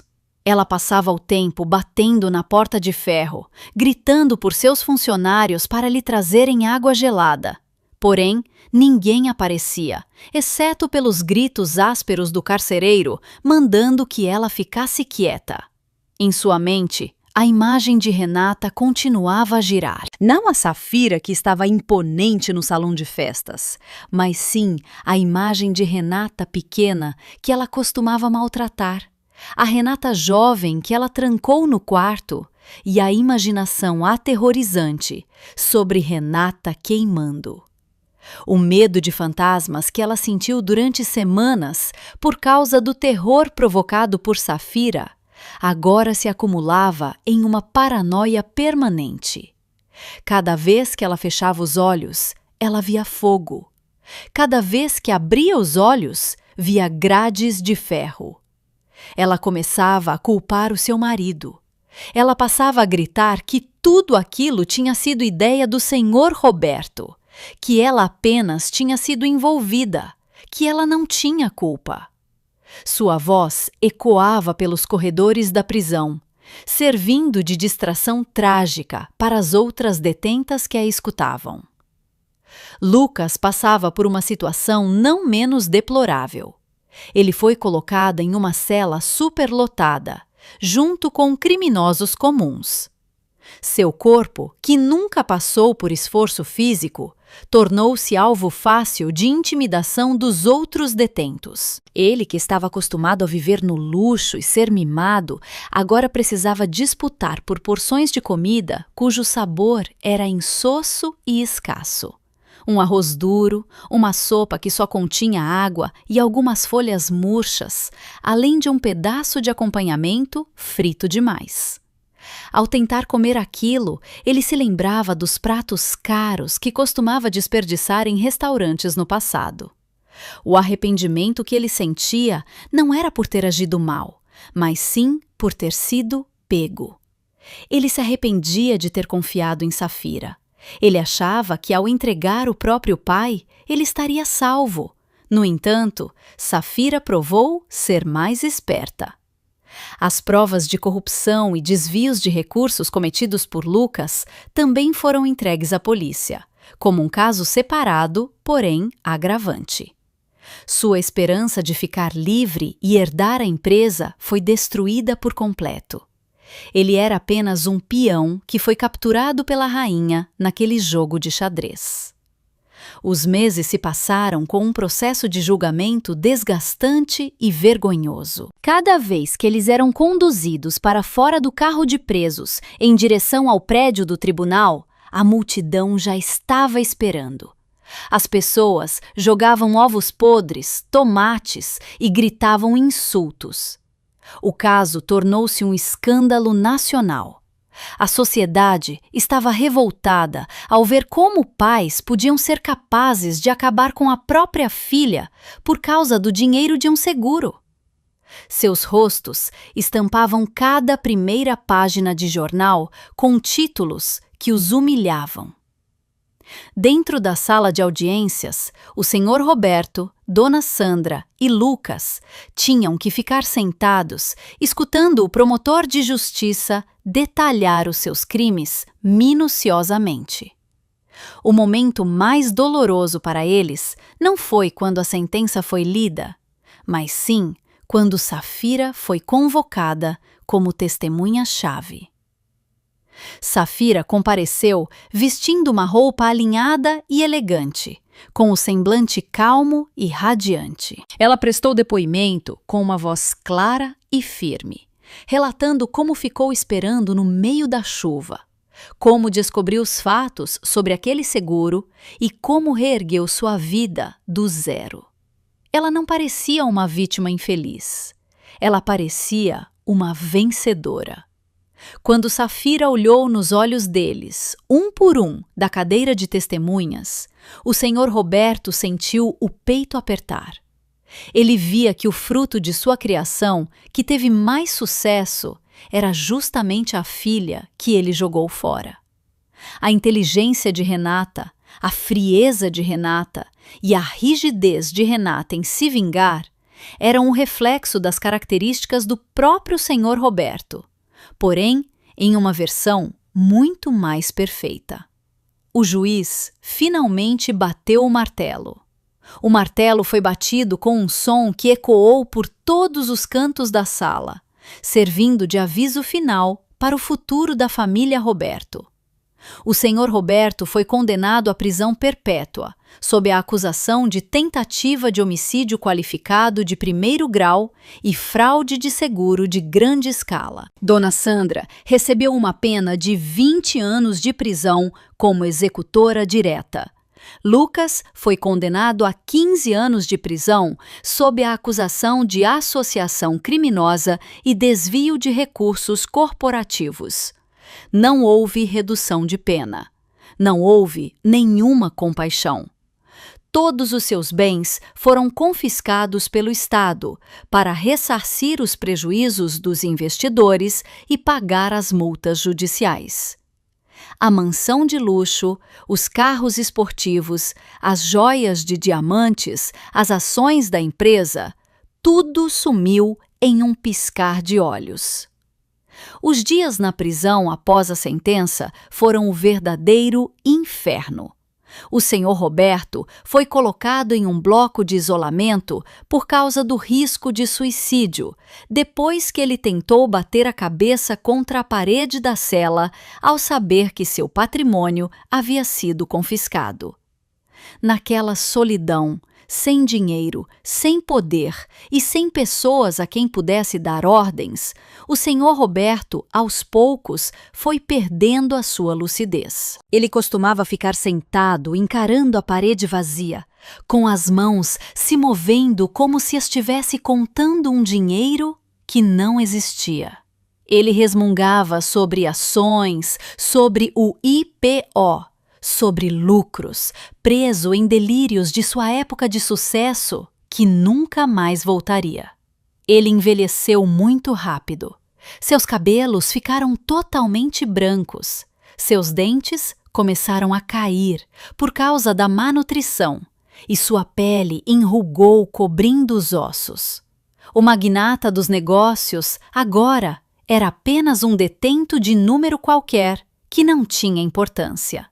Dona Sandra, na prisão feminina, virou alvo das outras detentas por causa de sua postura que continuava soberba no início do período de detenção. No entanto, aquela soberba logo desmoronou quando a realidade da prisão a atingiu. Ela precisava lavar as próprias roupas, limpar o banheiro imundo da cela e dormir apertada. Sua sanidade ficava ainda mais desgastada. Ela costumava acordar no meio da noite, gritando por sentir mãos frias sufocando seu pescoço. Ela tinha certeza de que Renata enviava fantasmas para torturá-la todas as noites. Suas companheiras de cela frequentemente encontravam Dona Sandra conversando sozinha com um canto escuro da parede, pedindo perdão para uma figura invisível. Perdão, Renata. A mamãe não vai te queimar. A mamãe não vai te trancar. Sussurrava repetidas vezes, com os olhos arregalados, uma cena que fazia qualquer um que assistisse arrepiar de medo.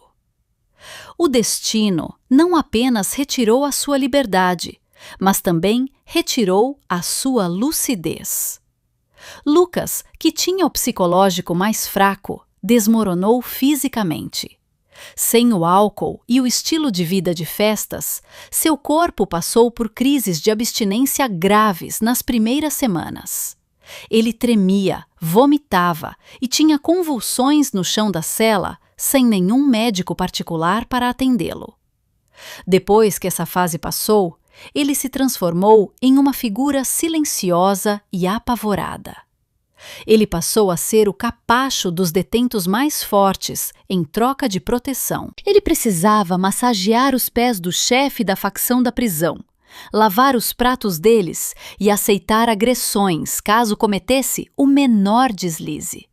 Seu orgulho de jovem rico tinha sido pisoteado até ficar nivelado ao chão. Todas as noites ele chorava em silêncio, sentindo falta de sua cama macia e amaldiçoando a sua própria estupidez.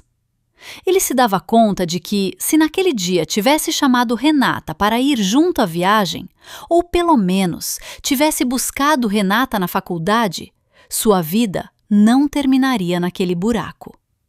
Aquele arrependimento chegava tarde demais, e o gosto era muito mais amargo do que o fel.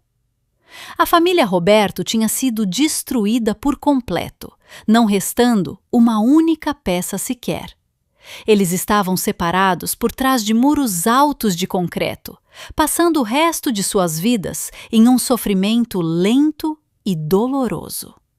O desejo deles de viver no luxo de forma fácil acabou por conduzi-los à pobreza e à humilhação eternas. Por trás daquelas grades de ferro, o tempo parecia parar, restando um espaço vazio e amplo para eles remoerem nos seus pecados a cada segundo, a cada minuto, a cada hora, até o último suspiro deles. Aquilo era a justiça perfeita. Eles estavam trancados, da mesma forma que trancaram Renata, mas com a diferença de que as portas das celas deles nunca mais iriam se abrir. 6 meses após a sentença ser decretada, o céu de São Paulo parecia limpo, bem diferente daquele dia de formatura cinzento de anos atrás, que foi cheio de chuva e lágrimas. Safira estava na varanda do seu novo apartamento, que ficava de frente para o mar. O vento do mar salgado tocava o seu rosto, balançando a ponta de seu lenço de tom pastel que ela usava. Ela segurava uma xícara de chá quente, sentindo o vapor tocar o seu nariz. A sensação era de paz. Não havia mais aquele batimento acelerado do coração por causa da adrenalina da vingança. Não havia mais noites longas passadas para invadir dados ou traçar estratégias de destruição. Tudo tinha chegado ao fim. O livro grosso, repleto de rancor, tinha sido fechado e queimado por completo. Naquela manhã, Safira tinha acabado de concluir os últimos trâmites administrativos relacionados aos bens confiscados da família Roberto. Conforme a decisão judicial, uma parte do patrimônio pessoal do Sr. Roberto, que ficou comprovado ser proveniente do recebimento do seguro de vida de Renata, foi devolvida para a vítima, ou seja, a própria Safira, como uma forma de restituição ou reparação de danos. O valor era fantástico, chegando a dezenas de milhões de reais. Aquele dinheiro agora estava em uma conta de depósito sob o seu nome. Para muitas pessoas, aquela quantia seria o passaporte para uma vida de luxo pelo resto dos dias. Era o dinheiro que no passado foi tão cobiçado por seu pai, o dinheiro que fez sua mãe aceitar se tornar uma assassina e o dinheiro que fez seu irmão se transformar em um traidor. No entanto, para Safira, aquele dinheiro tinha cheiro de sangue. Ela não podia tocá-lo para benefício próprio. Usar aquele dinheiro seria o mesmo que aprovar a crueldade deles. Ela não reuniu forças para viver do resultado da venda de sua própria vida. Safira colocou sua xícara de chá na mesa, pegou sua bolsa e saiu do apartamento. Ela dirigiu seu carro cortando o trânsito da cidade em direção à periferia, para uma região que ficava distante do vai-vem dos arranha-céus. Seu destino era um conjunto de edificações simples, porém acolhedor, que era cercado por árvores frondosas. O lar Amor Materno. Este era um abrigo onde crianças vítimas de violência doméstica e crianças abandonadas eram acolhidas. Safira tinha feito uma pesquisa profunda sobre aquele local, certificando-se de que cada recurso seria bem empregado. Nenhuma delas se sentia rejeitada ou sem valor. Ao assinar aquele documento de doação, Safira sentiu o peso enorme em suas costas ser retirado por completo. Aquele dinheiro, que foi a fonte da ruína de sua família, agora tinha sido purificado, transformando-se em esperança para as crianças que precisavam. Ela tinha quebrado a corrente de ganância que envolvia a linhagem dos Roberto. Ela não queria herdar os pecados de seu pai. Ela não queria herdar o amor doentio pelo dinheiro. Ela escolheu o seu próprio caminho.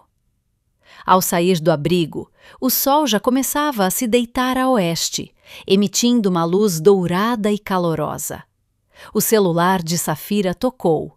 Um nome surgiu na tela: Adriano. Adriano era um colega sênior em sua firma de auditoria. O homem que durante todo esse tempo a apoiou de forma silenciosa. O homem que nunca fez perguntas sobre o seu passado, mas sempre esteve presente para garantir que Safira não se esquecesse de almoçar quando estava ocupada trabalhando. O homem que enxergava Safira como uma mulher inteligente e forte, não como um objeto ou ferramenta. Alô, Safira, você vai conseguir ir ao jantar mais tarde? Eu encontrei um restaurante muito bom na Zona Sul. A voz de Adriano soava do outro lado da linha. Safira deu um sorriso espontâneo, sentindo um calor em seu coração que há muito tempo tinha congelado. Antigamente, ela achava que nunca mais seria capaz de confiar em outra pessoa. Ela achava que o amor era uma fraqueza que as pessoas usariam para machucá-la. Mas Adriano era diferente. A paciência e a sinceridade daquele homem, aos poucos derrubaram a muralha alta que Safira havia erguido. Sim, eu vou. Me envie a localização. Estou a caminho agora, respondeu ela, desligando a chamada e entrando em seu carro. Antes de dar a partida no motor, ela olhou para o seu rosto no espelho retrovisor.